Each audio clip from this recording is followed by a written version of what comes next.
Halo Mario Booster, selamat datang kembali di channel Mario Angelo. Di video kali ini kita akan bahas mengenai Thor 5 yang dimana beredar rumor kalau Taika Waititi akan kembali ke kursi saudaranya untuk membuat Thor 5 setelah gagalnya Thor Love and Thunder kemarin yang menuai banyak sekali kritikan Pak ya.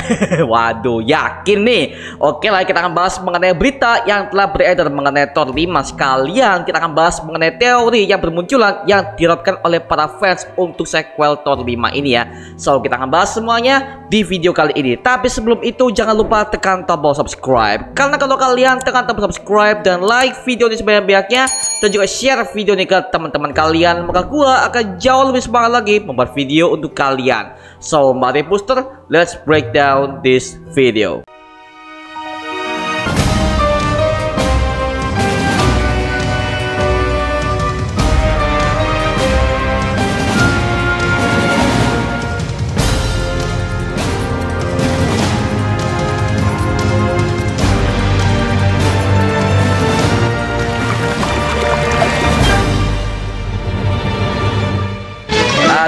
Ade Thor 5 ya. Setelah gua mendapatkan berita ini, kesan pertama gua adalah menghela nafas panjang Pak ya, yang begitu dalam. Karena jujur aja Thor 5 ini memang sih gua harapkan sequel Thor ini akan bertualang kembali bersama dengan para timnya setelah apa yang ia lalui di Love and Thunder kemarin ya. Tapi kita tahu ya bahwa di Thor Love and Thunder kemarin di bagian post credit scene-nya terungkap bahwa setelah Zeus dikalahkan oleh Thor dengan dilemparkannya sebuah Thunderbolt sendiri dan menembus jantungnya, akhirnya dia bisa pulih kembali dan menyuruh anaknya yang merupakan seorang manusia setengah dewa untuk membalaskan dendam ayahnya kepada Thor yang sudah mempermalukannya, yaitu Hercules. Nah, jika hal ini terjadi, maka ini bisa menyebabkan perang yang lebih besar antara Omnipotent City dan juga New Asgard yang akan terjadi di bumi, di mana sekarang lokasi New Asgard berada di bumi dan dalam posisi damai, dan mereka sedang mempertahankan posisi militer mereka dengan merekrut berbagai macam pemuda untuk bantu mempertahankan New Asgard tersebut setelah yang mereka alami ketika diculik oleh Gorr the God Butcher. Nah, sebenarnya Hercules ini adalah aliansi bagi Thor di Marvel Comics. Bahkan dia dan Thor memang sudah akrab dan saling membantu ketika mereka menghadapi sebuah ancaman para dewa.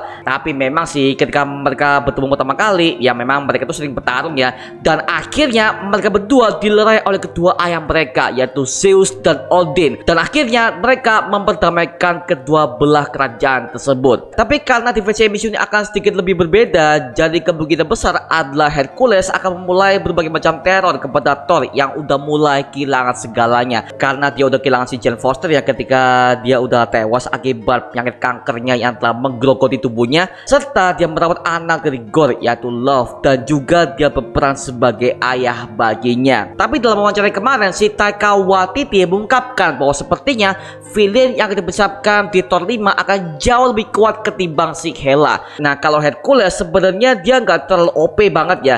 Jadi sepertinya villain yang dimaksud itu bukan si Hercules sih, tapi Hercules mungkin masih bisa muncul di Thor 5. Tapi ketika di pertengahan film dia akan salah paham bahwa sebenarnya Thor ini adalah sosok dewa yang baik, dan kemungkinan besar dia akan dibacot no jutsu oleh Thor dan membuka matanya bahwa sebenarnya yang jadi permasalahannya itu adalah si Zeus yang telah meremehkan manusia dan menjadi dewa yang paling sombong di alam para dewa. Buktinya udah kita lihat di film Thor Love and Thunder kemarin, di mana ketika Zeus sudah mengumpulkan berbagai macam para dewa yang ada di alam semesta, dia justru memamerkan aksi Thunderbolt-nya itu kepada mereka semua bahwa dia adalah bapak dari semua para dewa, dan menolak permintaan Thor untuk membantunya mengalahkan Gorr the God Butcher dan lebih memilih untuk bersembunyi karena dia lebih peduli kepada Omnipotent City dan juga para dewa yang lainnya. Itu adalah kerajaannya sendiri ya. Jadi sebenarnya ini akan jadi setup yang bagus untuk pertemuan antara Hercules dan juga Thor yang akan menyebabkan pertempuran hebat antara Omnipotent City dan juga New Asgard ke depannya, lalu membuka jalan bagi Zeus untuk tampil sebagai villain seutuhnya nanti. Nah, ini sekaligus juga nyambung kepada perkataan Taika Waititi yang mengatakan bahwa dia akan menyediakan villain yang jauh lebih kuat ketimbang Hela. Ya, salah satu pilihan adalah si Zeus yang merupakan dewa yang paling dihormati selain Odin Godfather yang pernah bertata di Asgard, karena memang levelnya Zeus itu udah setara banget dengan si Odin ya. yang jadi masalah adalah yang diprotes oleh semua para fans Marvel itu di film keempat aja itu hasilnya udah kacrut banget Pak ya. Bahkan banyak banget ada lawak yang nggak penting. Bahkan keseluruhan film itu udah ngejokes banget Pak. Yang pertama Zeus udah dibikin jokes, apalagi itu udah gua kesel banget Pak ya. Karena ayolah kita tahu ya bahwa Zeus itu adalah dewa yang paling overpower banget dalam sejarah Yunani. Bahkan di berbagai macam adaptasi game dan juga film, Zeus itu digambarkan sebagai dewa yang sangat OP banget dan juga memiliki karismanya sendiri. Tapi di film MCU, oh my god, apa-apaan tuh Pak? Kesel banget Pak.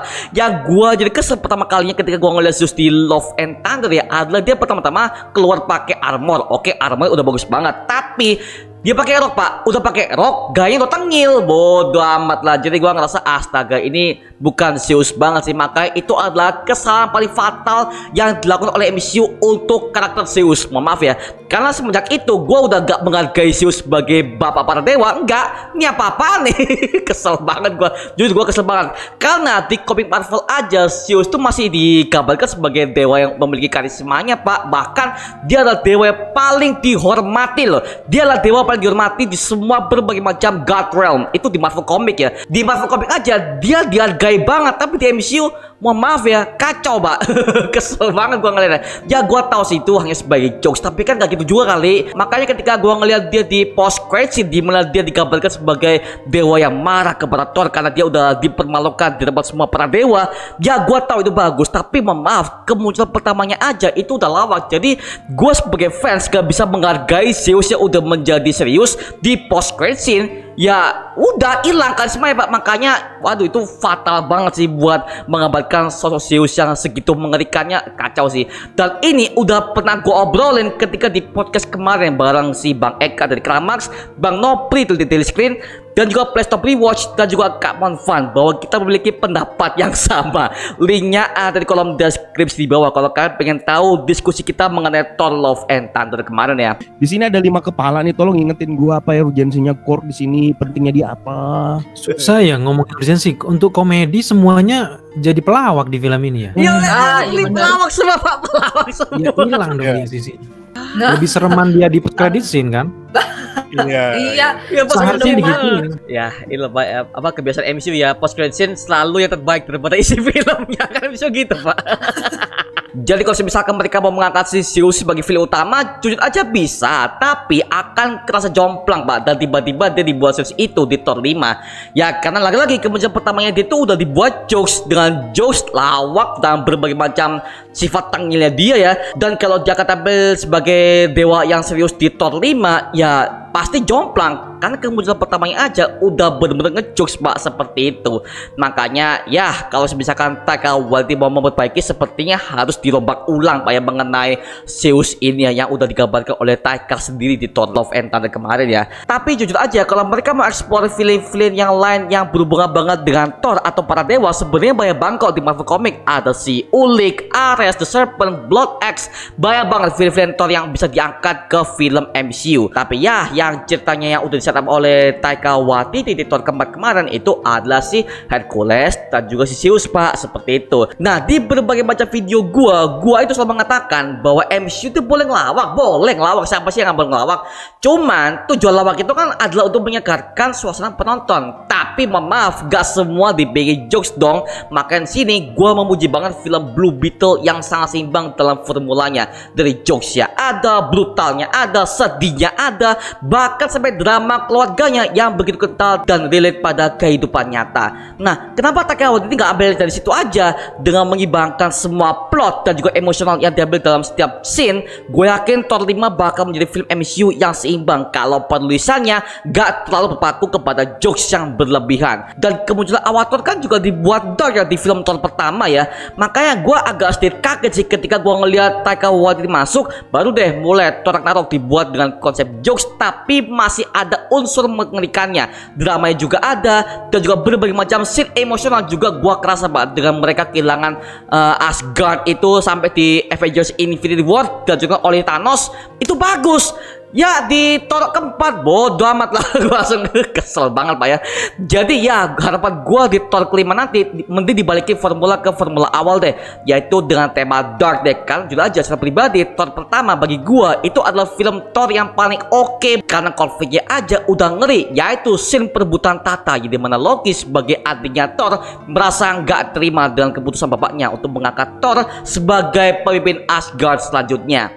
Apalagi sekarang untuk Thor 5 bakal ada pertempuran besar yang memicu kedua belah kerajaan, karena Zeus yang sudah memulai melepaskan dendamnya kepada Thor karena ulahnya sendiri yang menolak ajakannya untuk membantu Thor menghadapi Gorr the God Butcher yang menjadi ancaman saat itu ya. Sehingga itu akan menyebabkan perang besar antara New Asgard dan juga Omnipotent City. Kacau dia. Ini aja udah temanya udah bagus Pak. Nah semoga aja pengharapannya dibuat oke oleh Taika Waititi, atau paling nggak mending ganti sutradara aja deh ya, kan ini masih rumor ya beritanya. Jadi kalau misalkan Thor 5 akan dibuat oleh Marvel Studios, mending ganti sutradara ya. Kalau saran gue sih mending mereka balik lagi ke sutradara yang garap film Thor pertama. Kalau nggak salah namanya adalah si Kenneth Branagh. Mending itu aja deh daripada mereka pakai Taika Waititi yang udah mulai hilang arah. Tapi ya kalau misalkan Taika Waititi masih dipertahankan sih oke, cuman mending dirubah formulanya aja deh ya. Jangan berpaku kepada jokes, jangan berpaku pada berbagai macam lawak-lawak yang gak penting itu ya. Mohon maaf ya, gak lucu Pak. Serius. Thor Love and Thunder itu jokesnya tuh dipaksakan dan juga terlalu naratif. Nah itu dia Pak, mohon maaf kalau ngomong gini, karena ini udah menjadi senjata makan tuan yang mengatakan bahwa MCU itu selalu berpaku dengan jokes. Itu lah lu makan tuh Thor Love and Thunder, kesel banget gua. Jadi ya gua mengharapkan Thor 5 mending balik ke tema-tema awal deh, mending balik ke formula dark serius, mending itu aja deh daripada dibuat jokes yang gak penting-penting banget ya. Lu kesel banget gua lihat gitu. Oke, itu aja mengenai pendapat gua dan juga berita ofisialnya mengenai Thor 5 yang kabarnya akan siap dikerjakan oleh Marvel Studios dan juga Kevin Feige. Nah sekarang giliran kalian deh, kalau kalian gimana yang udah mendengarkan rumor mengenai Thor 5 ini? Tulis aja di kolom komentar di bawah dan kita bisa diskusi bareng seperti biasanya. Itu aja mengenai video kali ini. Coba like, comment, dan subscribe untuk mendukung gua sama video mendidik dan menghiburkan semua, karena gua janji sebisa mungkin gua akan buat video seperti ini lagi untuk kalian. Dan jangan lupa untuk follow semua sosial media kita, Instagram, Twitter, TikTok, bahkan Spotify kita ya. Linknya untuk gue share di kolom deskripsi di bawah, karena di situ kita juga update beberapa konten terbaru buat kalian. Dan kalau kalian ingin join bersama kita di grup komunitas, langsung aja join di grup WA kita, namanya Mario Booster Official. Linknya untuk gue share di kolom deskripsi di bawah. Dan juga terima kasih buat kalian yang udah bergabung ke membership community. Nama gue Mario Jelo, sampai ketemu di video berikutnya. Adios semuanya. Woo!